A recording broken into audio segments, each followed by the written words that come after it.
We are live at Oshkosh. And I thought you'd like to see the airplane behind me.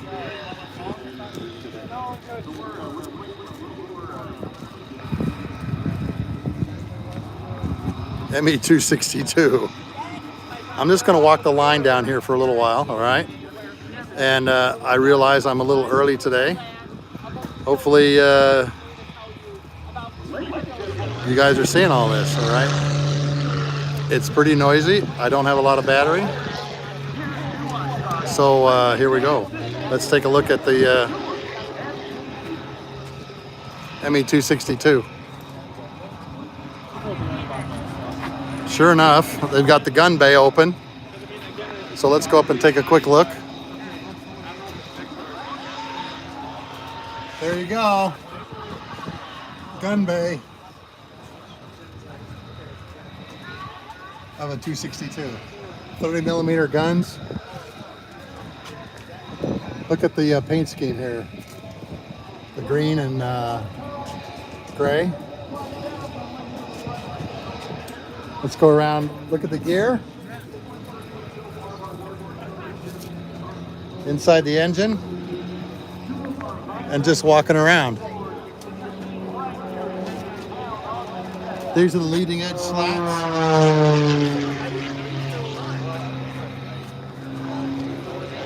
Let's go in the back here, take a look.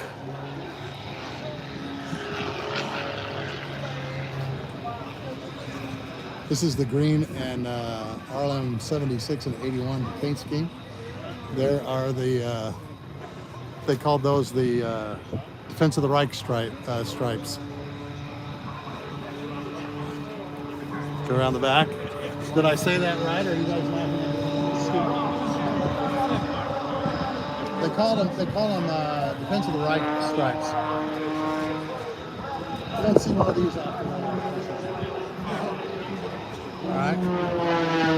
Let me rock around the other side, guys. Get up close. Anyway, how you guys doing out there? Roger? How you doing, Rogers, Ranger? Good to see you. I don't got a lot of battery power, brother. Oh, good. I know it's a noisy airplane, but hey, it's a cool one.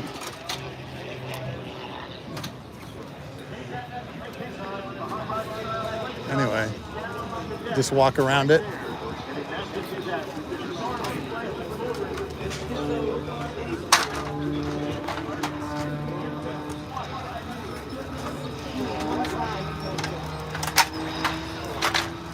There's all the ammo bay. The seats. Hi. Smile, you're live on YouTube.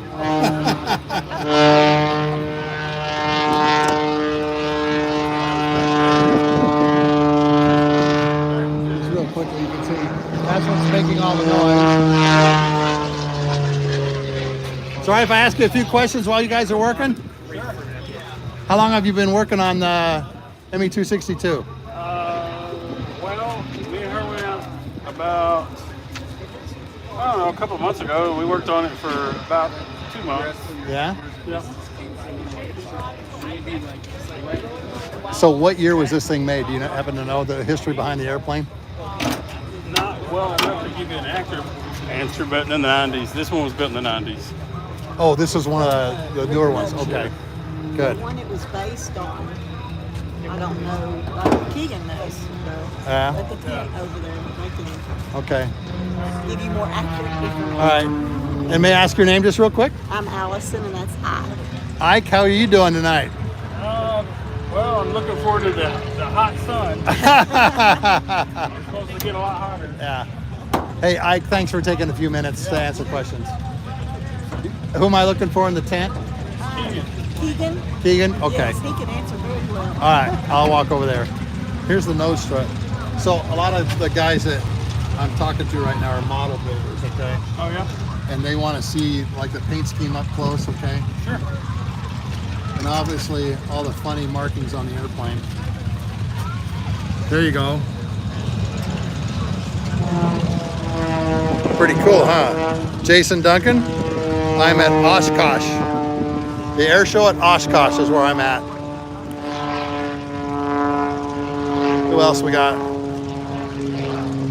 So what I thought I'd do is just walk down the ramp here a little bit. All right, and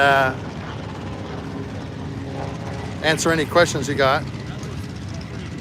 Kevin, welcome. Jason, yeah, I know. I'm here all week, which is pretty crazy. Anyway.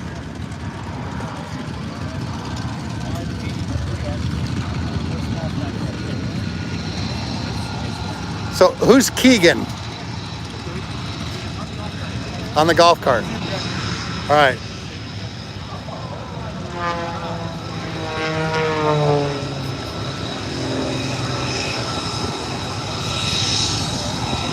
Hang on just a second. Hey, Keegan, I'm sorry to interrupt. You're Keegan? I just want to ask some questions about the airplane, okay? I didn't mean to interrupt, Keegan. I'm doing a YouTube live real quick, okay? Okay. Keegan, tell me your history with the airplane. So I'm the director of the Military Aviation Museum. My history with the airplane is that it's been in our collection at the museum for a while. It wasn't routinely being flown. There were some mechanical challenges that required specific kind of engineering solutions to get the airplane back in the air. But at the start of this year, we were approached by the folks here from AirVenture about possibly bringing it up here. We were pretty keen to do that because we felt that the 80th anniversary of the end of the war was an important time to look back on the technologies that came out of the war that kind of gave birth to the modern era. And that's really where this airplane kind of finds its space in our collection. You know, people have been around the airplane all afternoon kind of asking the question about, you know, what if it had entered combat sooner and all that kind of stuff. And if you look at it holistically, the airplane didn't change the course of the war, but it definitely changed the course of history. Because the successor to this airplane, when you look at it next to an F-86 and things like that, you start to realize that the 262's place in the history of humanity is actually in the sort of analysis of the captured examples that drives technology forward, gives birth to jet airliners and things like that. Great comment, man. Yeah, Great I history. think that's why we have it here flying, is we want people to get to see it. The last thing I would say about it is if you're here, come see it. Make the time to see it fly. It's in the show schedule Wednesday and Saturday, because although it is a reproduction, it's not, you know, bone stock original airplane. It's the next best thing that we have, and when you see it, you'll be transported back into 1945, because you'll be back there in the headspace of an American pilot who's seeing one for the first time and going, gee, what is that thing? Yeah. The silhouette is iconic from the ground. Most people haven't had a chance to see it. It's just I think a really, really cool way to experience history is caught up in this airplane. So it's supposed to be doing some flying with some Mustangs and everything, so it'll have a little bit of dramatics to it as well. But this is a time machine that's going to give you the opportunity to go back in time, see what Adolf Galland meant when he said that it was lifted by angels. Imagine what the first test pilot felt when he got the airplane all cleaned up and there was no vibration, because I didn't even think of that. Nothing else like it had existed. So imagine that. Yeah. That as you get the airplane cleaned up and that you feel the incredible acceleration and the sound moving behind the airplane, completely different than anything anyone else had ever seen or flown. Imagine yourself, you know, if you walk up to it here on the ramp, imagine yourself as the mechanic who's received orders to this unit, who's never seen anything like this before. So it's a contradiction. It's both futuristic and anachronistic at the same time. There's nothing else like it that you can see at AirVenture. So I'm probably done my shameless plug at this point, but we have strong feelings about the airplane, obviously. No, it isn't so, Keegan. But that was a great explanation, man. Really, really good. Because you're right, man. This is a time machine, all right? And does it have like an original cockpit or a replica of the original cockpit in it? As close as they could get to it.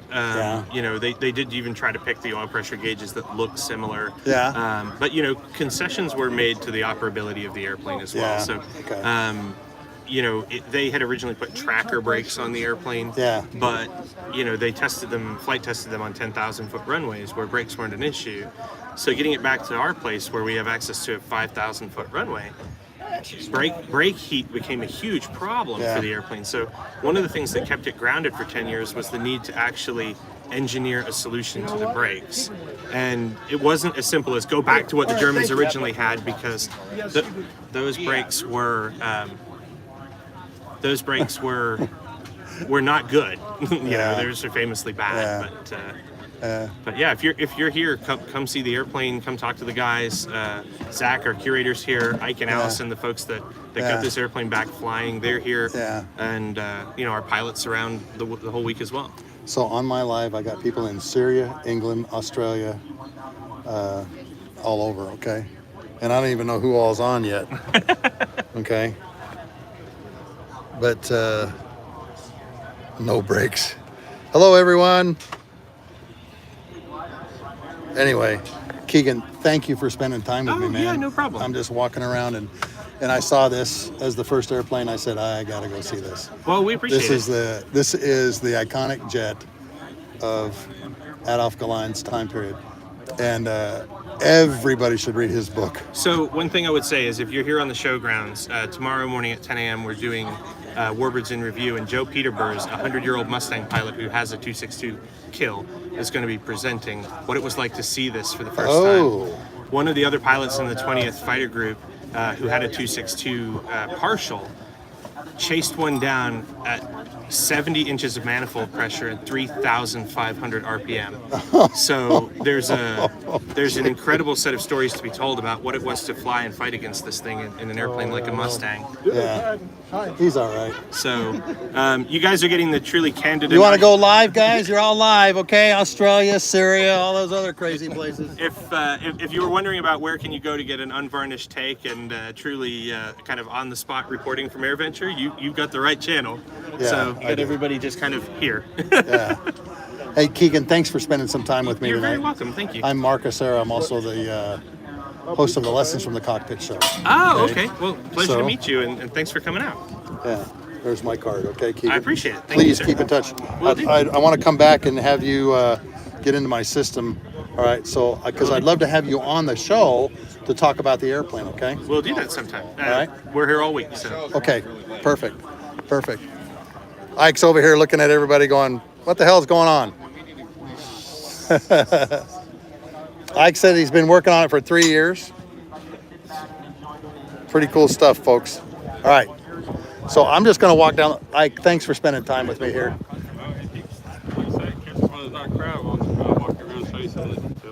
I would love that, okay? And I'll be here all week, and I want to send you up in the cockpit just to say, guys, this is what the cockpit looks like. Yeah. All right, sometime. Yeah. Not tonight. Are you usually here early? I can be here a lot earlier, but I'm over in Hangar D, so I'm here all day, and I could come in earlier, like before 8 o'clock, and talk to you. Okay? Yeah, we'll be here. While it's here, we'll be here early. Okay. So just like we'll get here about 6. Okay. Wipe it all off, but if you come by, I'll show you some of the stuff that I know about it. Okay. Perfect. Yep. Thanks, No problem. man. No problem. I really appreciate that. All right, folks, let's walk down the line a little bit more here. I'm trying to keep the sun out of the back here, but here we go. I want to walk down and show you guys one of my favorite airplanes, okay? I'm on my phone. I've got about 30% battery, so this may be a short one tonight, okay, guys? But one of my all-time favorite airplanes literally just flew in. And this airplane made all kinds of history, both in Europe and the Pacific. And the markings on this airplane, believe it or not, are for a Medal of Honor winner in the Pacific flying P-47s, not Europe. And I'm going to post as a short when it came here onto the ramp, because folks, you have to understand, people here alive have not heard these kinds of engines. And I know I mentioned that But it's just amazing to hear, you know, the of an airplane like this.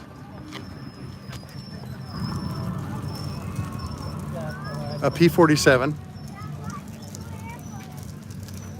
And the markings on it are a Major Dunham. And I want you to see the how this thing is marked up. Here we go. Hopefully I do this right.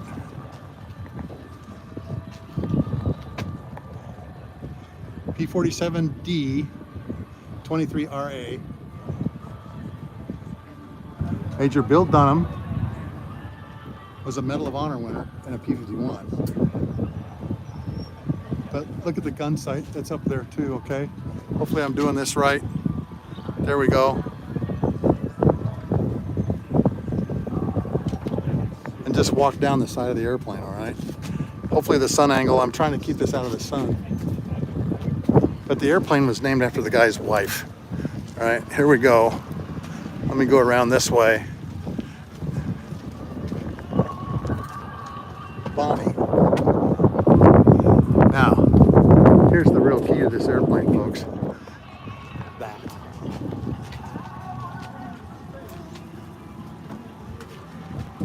Curtis Electric props. Look at the size of that radial engine. Look how big that thing is. Look at the prop. I'm not going to get down on my hands and knees so we can look inside the wheel wells, all right? My back's killing me because I've been here all day. But I just wanted to show you guys some of the airplanes that are here and some of the things that are going on, all right? Now, let me take a few minutes. Oh, here you go. Here's one of the other things this airplane does. When you have radial engines, you always have oil. See that? That's the exhaust. Right there is where they hung the drop tanks. Here's inside the wheel wells. Yeah. So, let me just kind of scroll through here. Yeah, isn't that a monster, Roger? Yui, welcome. Geronimokin, welcome. You're the first time I think I've had you. Wayne Rowe, thank you very much. Let me go back through here and see who we got on. Supreme Eater, welcome back. Gabby Grubeski's airplane, yeah. What'd you guys think of the ME-20 262? Isn't that crazy? All the paratroopers on, no, those aren't paratroopers. This is the Candy Bomber Foundation, okay, guys? This is a special shirt we did. I'm here with the Candy Bomber Foundation, which is why I've got this particular shirt on, all right? I'm just going back through here real quick. Yui, it's a great show, isn't it, though? F-86 Sabre is about to take off. Tommy, how are you? It's actually hot and muggy here, okay? I've been sweating all day long. Gerald, welcome. Kevin, how are you? And Jabo, welcome. You're the first time I've seen your name on here. Tommy. Like I said, I'm just going through here. Kevin, welcome.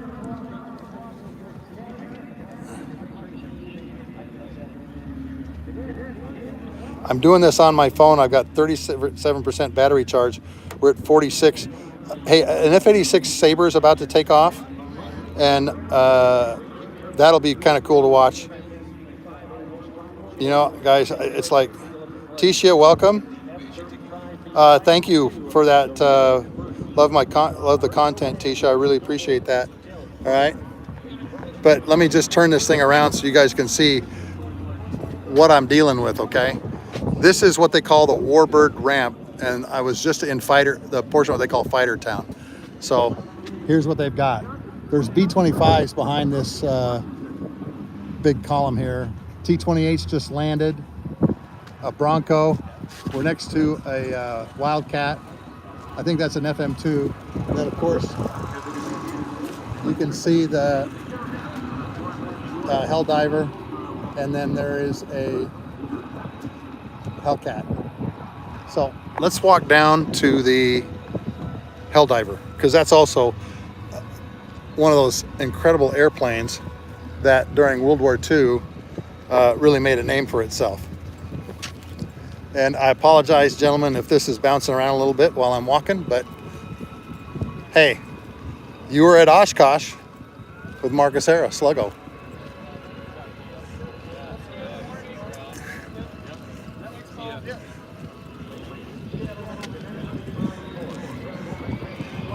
Here the F-86 getting ready. So what I'm going to do is I'm just going to kind of walk from the tail of the Helldiver to the front, okay? And then you can listen to the F-86.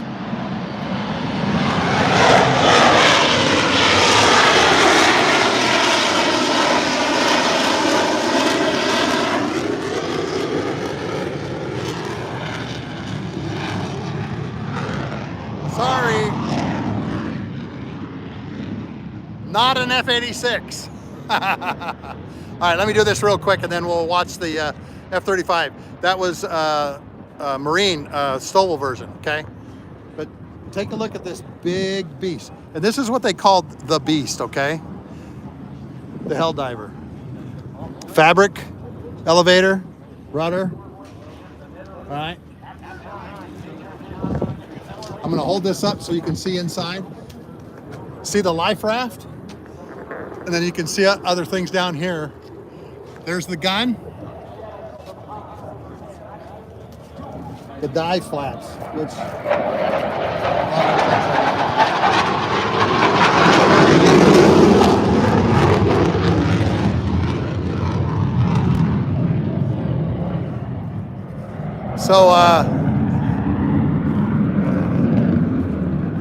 we'll go out here out front. I have no idea what this show with the F-35 is going to look like, but I'll start watching that here. Here's the wheel wells, okay? The big beefy gear for landing on aircraft carriers.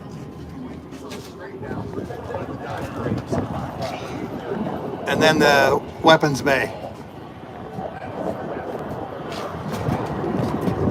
Big exhaust. Ready for it?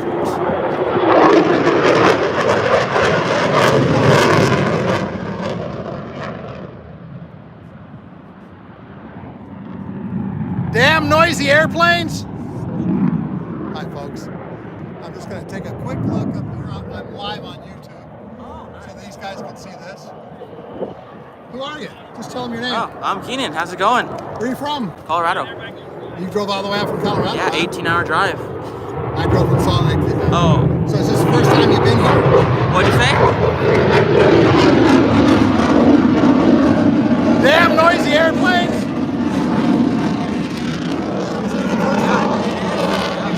Pretty nice. Let's go out here. All right, let me get under some shade here. Thank you for talking to me. Mark Hasara. I'll give you a card just a second. All right, here we go. I'm going to stand in a place where you can watch this, all right? Where'd he go? So yesterday, the F-22 was flying, all right? And of course, he's coming in from over the sun.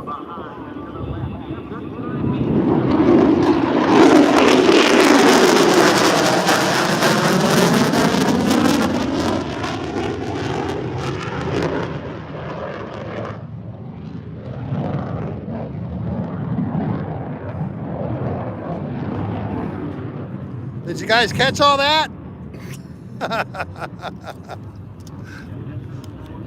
I'm going to stand here kind of in the shade of the Helldiver so you guys can listen to that. Sound of freedom. Ain't that the truth, Wayne? Tushlin, how are you? Welcome to the show. Michael Wilson, welcome to the bar night for the Lessons for the Cockpit show. All right, here we go. He's going to do the flyby where they've got the weapons bay open. So what I'm going to do here is turn this around as he comes in. He's way out there. He's just a little dot. So hang on just a second. But here he comes.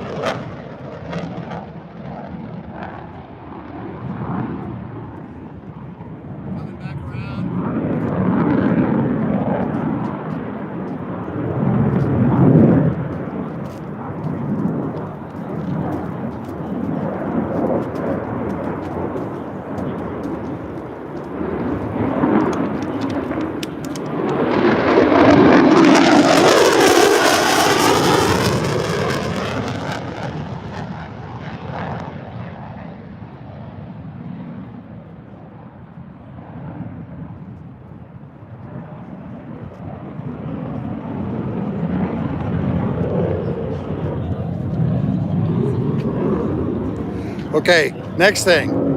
How am I doing trying to keep the airplane framed? Huh? Hopefully better than I did yesterday when the F-22 was flying. Big dog, yep, Fat Amy. Fat Amy. I know. Hey, Wayne, how in the world did it get that call sign? I don't know. But it's setting up again, all right? Please tell me, is my framing pretty good on this? You know, I'm using this on my iPhone at 34% battery, all right? I apologize that I can't answer a lot of questions here, but why answer questions when you can sit here and watch airplanes, right? Bern, welcome. Oh, good, thanks, Rogers. Rogers Ranger, it looks good, okay. I'm trying to sight this in. Kenneth, welcome. Yeah, Starfighters actually did go faster. Michael Wilson. Videos are coming in great. Good. Hello from San Diego, WJ. RDC, here we go. Okay, it's doing that funky slow flight thing, okay? So this is really weird. All right, I'm gonna walk down here in front of another iconic Navy airplane, the F4F Wildcat. But here we go.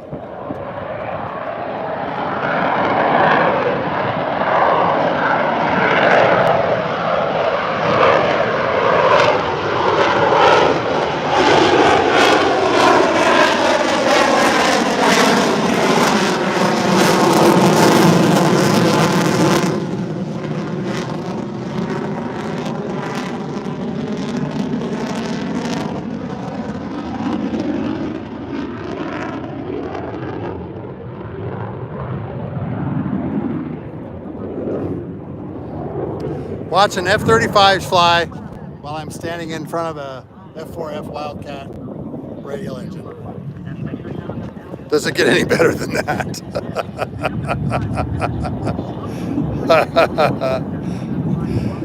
Yeah, Rogers Ranger, service-related hearing injury issue, yeah, which the VA probably doesn't cover. Colin Janke, welcome, brother. It's great to see you on here. Oh, here we go again.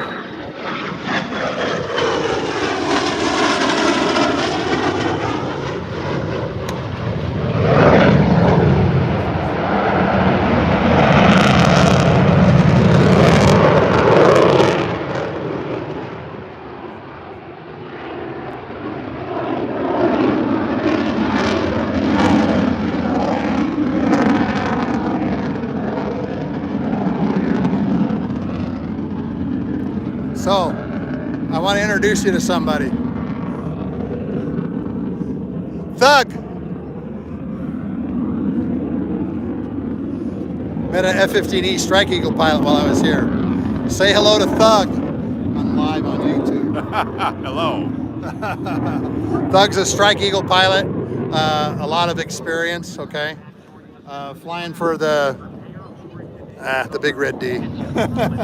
Delta, yeah. Yeah. How long did you fly Strike Eagles? I had 2 ops assignments, so that was about six years total of flying it. Yeah, I went through the B course in '04. At the end of '04, I went to the Rockets 336 Fighter Squadron. World famous. World famous. That's right, I deployed to Qatar, LUD'd. Flew tours over Iraq. I can't remember how many combat missions I had there.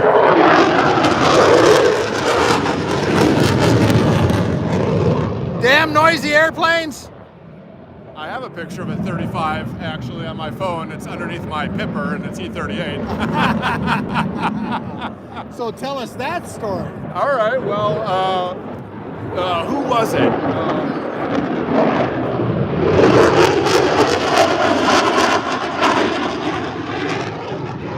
So we got 68 people on. Yeah, okay, yeah. Oh, shoot, Powell was his last name.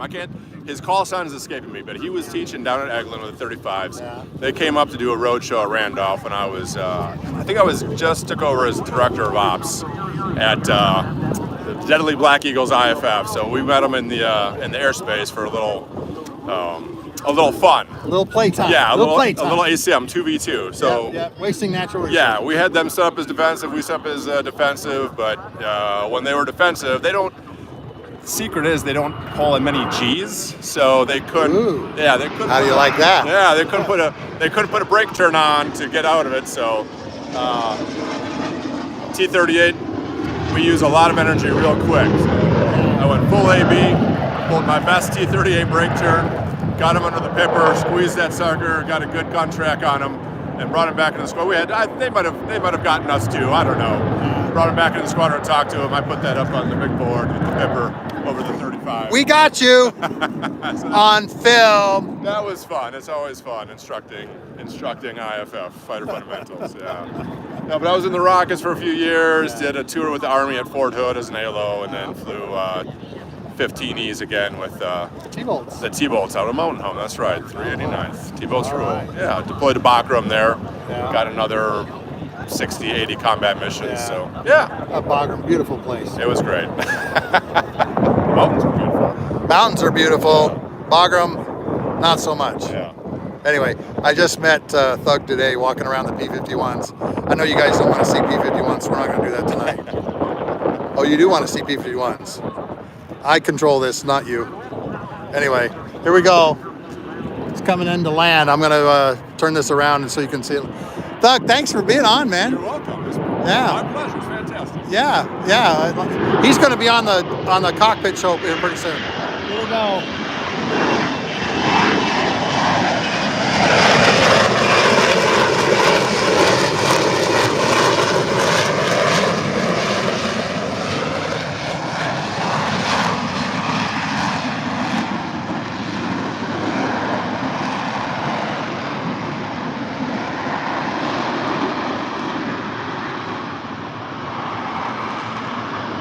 I'm sorry, Thug, but that's just unnatural. It's very impressive, but also fairly useless.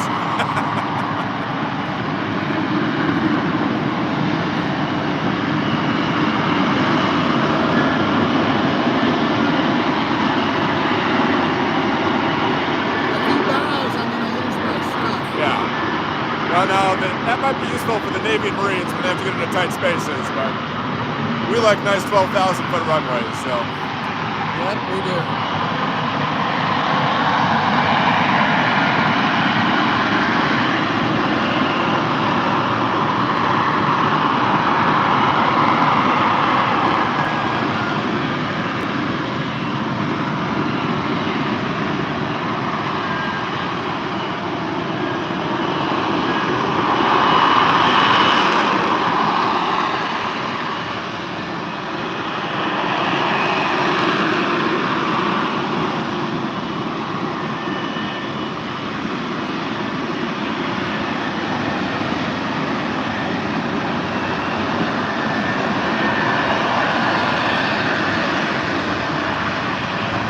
It's just weird seeing them just hanging there. It really is, yeah. I know in the Harrier, they had to load up with water for engine cooling when they hovered.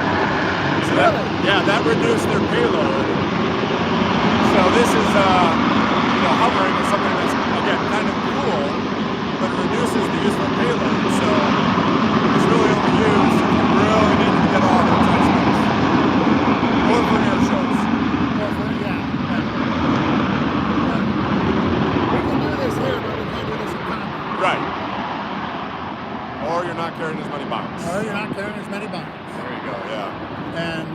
things in a Harry are pretty much useless. Yeah. And I'm not sure how much the B model uses water for cooling or not. Yeah. I would imagine it probably does. All right, folks, what do you think? I am going to leave you guys tonight because my feet are killing me, and I've been here for a couple hours, but I thought you guys would all get a kick out of that. I appreciate all of you being here. I appreciate all of you that are new that have joined tonight, okay? And there will be more tomorrow night. I'm going to do this again tomorrow night, as long as my son will let me do this, okay? But I hope you guys enjoyed this. Sluggo out here.